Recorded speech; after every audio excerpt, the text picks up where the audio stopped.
हाँ बच्चों, सब ठीक ठाक है। आपकी तैयारी ठीक चल रही है। आपके एग्जाम आने वाले हैं, पर 1 तारीख में एग्जाम है। लिहाजा आप अपनी प्रिपरेशन में लगे रहिए। और पृष्ठीय क्षेत्रफल और आयतन का ये सवाल अब हम आपके सामने फिर लाए हैं।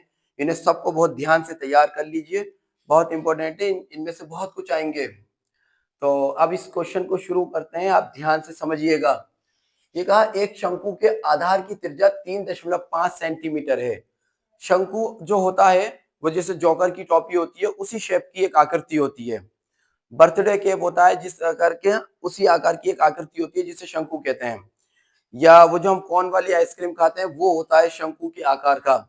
चलिए, जिसकी ऊंचाई 12 सेंटीमीटर है। शंकु की तिरछी ऊंचाई, तिर्यक ऊंचाई को तिरछी ऊंचाई या तिर्यक ऊंचाई दोनों कह सकते हैं, जिसे ये होती है, ज्ञात कीजिए। तो इसी क्वेश्चन में हमने सारी चीजें लिख ली हैं। आयतन भी निकाल देंगे, वक्र प्रस्थ भी निकाल देंगे, संपूर्ण प्रस्थ भी ज्ञात कर दिया जाएगा। इंपॉर्टेंट क्वेश्चन है, कई बार आया है। ये जो दूरी होती है ओ से लेके बी तक की, ये इसकी त्रिज्या कहलाएगी। ओ से बी या ओ से ए इसकी त्रिज्या होगी। और ये जो दूरी होगी ओ से सी तक की, ये इसकी ऊंचाई कहलाएगी। ओ से सी तक की दूरी इसकी ऊंचाई कहलाएगी। और तिर्यक ऊंचाई या तिरछी ऊंचाई ये होगी बीसी, जिसे हमने कहा ये होगी तिरछी ऊंचाई।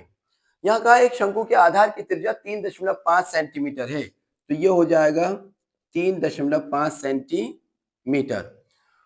तथा ऊंचाई 12 सेंटीमीटर है, तो इसकी ऊंचाई हो गई 12 सेंटीमीटर। उसकी तिर्यक ऊंचाई, तो तिर्यक ऊंचाई होती है एल, ये हमें ज्ञात करनी है। इसके बाद आयतन, सारी चीजें निकालनी है। माना शंकु की त्रिज्या, माना शंकु की त्रिज्या आर है, तो आर बराबर दिया है 3.5 सेंटीमीटर। शंकु की त्रिज्या अगर आर है तो आर बराबर दिया है 3.5 सेंटीमीटर। और उसकी ऊंचाई एच है, मान लिया हमने एच बराबर है 12 सेंटीमीटर। तो सबसे पहले हमें निकालनी है इसकी तिर्यक ऊंचाई, जिसे एल कहते हैं। तो एल बराबर क्या, आयतन को v से डिनोट करेंगे, v बराबर v क्या, पृष्ठ तनाव, संपूर्ण पृष्ठ, ये सारी चीजें भी निकालनी है। तो पहले हम लिखते हैं तिर्यक ऊंचाई का फॉर्मूला। एल स्क्वायर बराबर होता है R square plus H square. तिर्यक ऊंचाई एल का स्क्वायर बराबर होता है, एल का स्क्वायर बराबर होता है आर का स्क्वायर प्लस एच का स्क्वायर। इसे एच कहेंगे, इसे आर कहेंगे। तो एल का स्क्वायर हमें ज्ञात करना है। आर की जगह 3.5 का वर्ग, और एच की जगह 12 का वर्ग। एल का वर्ग बराबर 3.5 का वर्ग का मतलब है कि 3.5 में 3.5 की गुणा कीजिए। 5 पंजे 25 का 5 हासिल के 2, 5 तिया 15 और 2 17, 3 पंजे 15, 15 का 5 हासिल का 1, 3 तिया 9 और 1 10, 5 का 5, 7 और 5 12, 12 का 2 हासिल का 1, 1 और 1 2, और ये 1 ही हो रहा। अब दशमलव आएगा 1 और 1 2 अंक पर, 1 5 के साथ यहाँ, 1 5 के साथ यहाँ, तो 1 और 1 2 2 अंक पर आएगा दशमलव। यानी 3.5 का होल स्क्वायर अगर हम करेंगे तो आएगा 12.25 प्लस ये जो 12 का वर्ग होता है, 12 का वर्ग होता है 144, 12 का वर्ग होता है 144। ये सबको पता होता है, ज्यादातर आप सब जानते हैं। 12 की 12 में गुणा करके देखिएगा तो आंसर आएगा 144। अब 144 में जब हम 12.25 को प्लस करेंगे तो इसका तरीका यह रहेगा कि 144.00, 144 के बाद लगाएंगे दशमलव, जब कहीं देंगे तो आखिर में दशमलव है 00, और इसमें प्लस कर देंगे 12.25, 5 का 5, 2 और 0 2, दशमलव यही रहा, 12 4 और 2 6, 5 ये आ जाएगा, 1 ये आ जाएगा। तो इसका आंसर आएगा एल स्क्वायर बराबर 156.25, 156.25। अगर यहां से हम इसका वर्ग हटा दें तो इस पर अंडरवुड आ जाएगा, यानी एल बराबर हो जाएगा अंडरवुड में 156.25। लेकिन ये जो अंडरवुड 156.25 है, इसे अंडरवुड से बाहर निकालना है, तो मैं इसे मिटा देता हूं यहाँ। और मैं आपको वर्गमूल निकालना भी बताता हूं, कैसे निकालते हैं वर्गमूल। 156.25, अब हमें 156.25 का वर्गमूल निकालना है, तो आखिर की तरफ से 2 2 के जोड़े बनाते हैं। एक अकेला बचा, बचने दीजिए। इसका भाग ऐसे होता है कि एक एकम एक, एक एकम एक। ये यहाँ दो लिखते तो दो दूनी चार, ज्यादा हो जाता क्योंकि एक अकेला है हमारे पास, ज्यादा हो जाता। अब इसे एक में से एक गया, कुछ नहीं बचा। ये वाला अगला जोड़ा नीचे उतारेंगे जिसे कहा 56, और इस वाले एक में ये एक और प्लस करेंगे तो एक और एक दो हो जाएंगे। अब अगर हमें इसमें जैसे एक बार गुणा करनी है तो एक यहाँ लिखेंगे, एक यहाँ, 21 से कम, 21 बहुत कम है। अगर दो यहाँ लिखे हम तो दो यहाँ लिखेंगे। अब दो की इसमें गुणा करेंगे, दो दूनी चार और दो दूनी चार। अगर माइनस करेंगे तो 6 में से 4 गए, 2 बचा, 5 में से 4 गया, 1 बचा। ये वाला दशमलव यहाँ आ जाएगा और दूसरा जोड़ा यूं ही का यूं ही आ जाएगा। अब इसमें ये दो और प्लस करेंगे, यहाँ इसे प्लस करेंगे, दो और दो चार, और ये दो ये आ गया। आखिर में 5 आ रहा है तो 5 बार भाग जा सकता है। 5 यहाँ लिखेंगे, 5 यहाँ, 5 पंजे 25, 25 का 5 हासिल के 2, 5 20 और 2 22, 22 के 2 हासिल के 2, 5 दूनी 10 और 2 12। तो यहाँ कुछ नहीं बचा। इसका मतलब ये हुआ कि 12.5 की 12.5 में गुणा करेंगे तो 156.25 आएगा। इसे लिख सकते हैं अंडर रूट में, इसे लिख सकते हैं अंडर रूट में 12.5 का वर्ग। अब ये जो 12.5 का वर्ग है ये इस अंडर रूट से बाहर निकालेंगे तो इसका वर्ग कट जाएगा, एल बराबर आ जाएगा 12.5 सेंटीमीटर। 12.5 सेंटीमीटर, क्योंकि इसकी और भुजाएं भी सेंटीमीटर में दी है। ये जो 12.5 एल का मान निकल कर आया, ये है इसकी तिर्यक ऊंचाई, ये है इसकी तिर्यक ऊंचाई। अब इसके बाद पूछा आयतन ज्ञात कीजिए, तो शंकु का आयतन, शंकु का आयतन, शंकु का आयतन होता है, शंकु का आयतन होता है 1/3 पाई आर स्क्वायर एच। ये फॉर्मूला है शंकु के आयतन का। शंकु का आयतन होता है 1/3 पाई आर स्क्वायर एच। बराबर के नीचे बराबर लगाएंगे हम, 1/3 पाई का मान होता है 22/7, आर की जगह है 3.5, तो 3.5 का वर्ग हो रहा है, उसे दो बार लिख देंगे, 3.5 गुणा 3.5 इंटू एच, एच की जगह आएगा 12, एच की जगह आएगा 12। अब इस 7 से हम काटेंगे, 7 एकम 7, 7 पंजे 35, तो ये कटेगा 0.5 बार कैंसिल होगा ये, क्योंकि 3.5 है। 3 एकम 3 और 3 चौक 12, तो इसे हम लिख लेंगे 22 गुणा 0.5 गुणा 3.5 गुणा 4, 22 पंजे 110। अगर 22 की और 5 की गुणा करेंगे तो 22 पंजे 110 और एक अंक के बाद दशमलव लगा देंगे, गुणा 35 चौका 140, 35 चौका 140 और एक अंक के बाद दशमलव लगा देंगे। अब इनकी गुणा कर लीजिए, अगर आपको यहाँ याद ना रहे तो गुणा वो देख लीजिएगा इनकी गुणा करके। अब 14 में 11 की गुणा करनी है, 1 चौका 4, 1 एकम 1, 1 चौका 4, 1 एकम 1, तो 4 5 1 आ जाएगा 154 सेंटीमीटर की घात 3। इसका आयतन आएगा 154 सेंटीमीटर की घात 3। अब हमें निकालना है इसका वक्र पृष्ठ, तो शंकु का वक्र पृष्ठ होता है पाई आर एल। शंकु का वक्र पृष्ठ, शंकु का वक्र पृष्ठ होता है पाई आर एल। पाई की जगह रखेंगे हम 22/7 गुणा आर, तो आर का मान है हमारे पास 3.5, आर का मान है 3.5 गुणा एल, पाई आर एल होता है शंकु का वक्र पृष्ठ। ये जो वक्र पृष्ठ होता है, वक्र पृष्ठ माने ये वाली आकृति जो पूरा गोल उस पे आ रहा होगा, वो आकृति नीचे को छोड़कर, पाई आर एल, एल का मान आपने निकाला था 12.5, तो एल का मान रहेगा 12.5, 7 एकम 7, 7 पंजे 35, तो ये भी आया 22 गुणा 0.5 गुणा 12.5। 22 की 5 में गुणा करते हैं तो 22 पंजे 110 आता है, और 22 पंजे 110 और एक अंक के बाद दशमलव है तो यहाँ दशमलव लग जाएगा, गुणा 12.5। 12.5 में 11 की गुणा कर दीजिए, क्योंकि दशमलव याद जीरो आ रहा है, कोई मतलब नहीं है, कोई मतलब नहीं है उसका। एक पंजे 5, एक दूनी 2, एक एकम 1, एक पंजे 5, एक दूनी 2, एक एकम 1, 5 का 5, 7 3 1 और एक अंक के बाद आएगा दशमलव। तो इसका आंसर आ जाएगा 137.5 सेंटीमीटर की घात 2 सेंटीमीटर की घात 2। वक्र पृष्ठ और संपूर्ण पृष्ठ में घात 2 में आती है, यानी घन सेंटीमीटर नहीं आएगी। ये घन सेंटीमीटर में आयतन आता है, वर्ग सेंटीमीटर में इनका पृष्ठ आता है।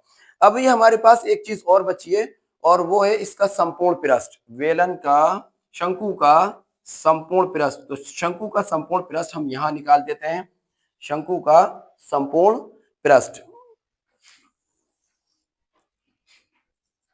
शंकु का संपूर्ण पृष्ठ, शंकु का संपूर्ण पृष्ठ होता है पाई आर ब्रैकेट में आर प्लस एल,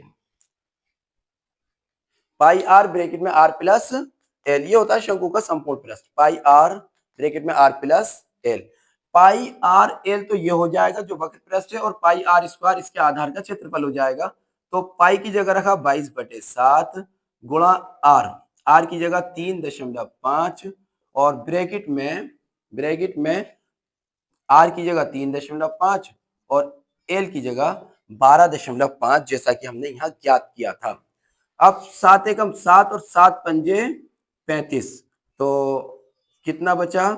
22 गुणा 0.5 गुणा 3.5 में, 3.5 में, यहाँ मैं प्लस करके देख लेता हूँ। इधर 3.5 में 12.5 प्लस करेंगे तो 5 दूनी 10, 10 की 0 हासिल का 1, 5 दूनी 10, 10 की 0 हासिल का 1, 4 और 2 6, और 1 और दशमलव यहाँ आ जाएगा, यानी 16 आ रहा है। कितना आ रहा है? 16। 22 पंजे 110, 110 में एक 0 आएगी, 22 पंजे 110, और डिजिट यहाँ 5 के बाद दशमलव आ रहा है तो दशमलव यहाँ लग जाएगा, इंटू 16। अब हमें करनी है 16 और 11 की गुणा। अब हम करेंगे 16 की और 11 की गुणा। 16 की 11 में गुणा करेंगे, 1 छिक्का 6, 1 एकम 1, 1 छिक्का 6, 1 एकम 1, 6 7 1। इसका आंसर आ गया 176 सेंटीमीटर की घात 2। ये क्वेश्चन पूरा हो गया है। आप इसका स्क्रीनशॉट ले लीजिएगा और इसे तैयार करिएगा। इसी टाइप के और क्वेश्चन अभी हम कराएंगे। आप जुड़े रहिए और मेहनत करते रहिए। चलिए अगला सवाल ये रहा कि एक लंबवृत्तीय शंकु के आधार की परिधि 24 पाई सेंटीमीटर है। ये जो आधार की परिधि होती है, ये वाली चीज होती है। इस वाली चीज को कहते हैं आधार की परिधि। तो आधार की परिधि है वृत्त के आकार की। तो वृत्त की परिधि होती है 2 पाई आर। तो शंकु के आधार की परिधि हो गई 2 पाई आर, जो हमें दिया हुआ है कि शंकु के आधार की परिधि बराबर दिया है 24 पाई सेंटीमीटर। आधार की परिधि दी है 24 पाई सेंटीमीटर, और ऊर्ध्वाधर ऊंचाई 5 सेंटीमीटर है। ऊर्ध्वाधर ऊंचाई यही वाली होगी जिसे h से डिनोट करते हैं।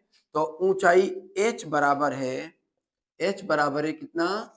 5 सेंटीमीटर। h बराबर है 5 सेंटीमीटर।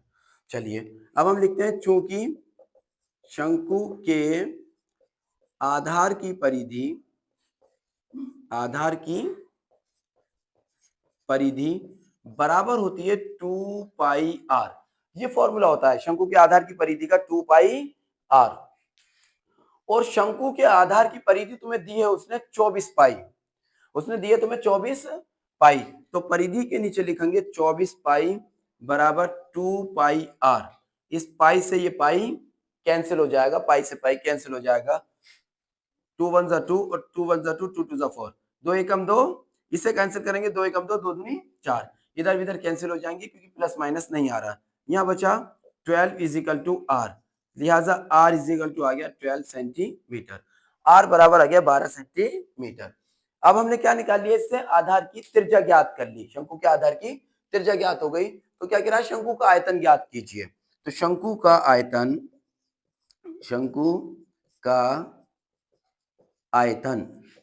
आयतन होता है 1/3 पाई आर स्क्वायर एच। शंकु के आयतन का फॉर्मूला होता है 1/3 पाई आर स्क्वायर एच।